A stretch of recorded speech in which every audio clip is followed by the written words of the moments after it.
আসসালামু আলাইকুম অষ্টম শ্রেণীর শিক্ষার্থীরা, আশা করি সবাই ভালো আছো। এখন আমি তোমাদের সাথে তোমাদের বার্ষিক পরীক্ষার ইতিহাস প্রশ্ন নিয়ে আলোচনা করব।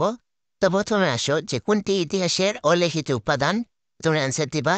পার্সিয়ান কোন শতকে বর্তমান ছিলেন, এটার অ্যান্সার দিবে সামাজিক নিয়ন্ত্রণ অনুষ্ঠানের বাহন করতে।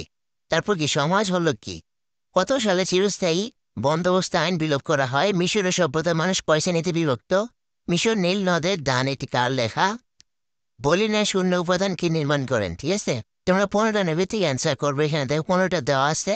তারপর দেখো এক কথায় উত্তর। সংস্কৃতির অন্যতম প্রধান উপকরণ কোনটি, সতীদাহ প্রথা বিলোপ করেন কোন ভারতীয়, সরকারের অঙ্গ বা বিভাগ কয়টি, জিডিপি এর 15টি, 365 দিনে বছর গণনা শুরু করেছিল কারা, কৃত্রিম বুদ্ধিমত্তা কোন শিল্পের বিপ্লবের প্রসার ঘটে, মানবতার অবিচ্ছেদ্য অংশ কি, সাহারা মরুভূমি কোন মহাদেশে অবস্থিত, পুঁজিবাদী অর্থব্যবস্থার অপর নাম কি, কোনটি মানুষকে দক্ষ জনশক্তি রূপান্তর করে। ঠিক আছে, তারপর তোমরা সংগীত প্রশ্নোত্তরগুলো দিবা। দেখো সামাজিক ইতিহাস কি, একটি সামাজিক ইতিহাসের নাম লেখো, টেরাকোটা কাকে বলে, সামাজিক কি জীবনব্যাপী প্রক্রিয়া বুঝিয়ে লেখো, পরিবার সামাজিক নিয়ন্ত্রণের অন্যতম বাহন বুঝিয়ে লেখো।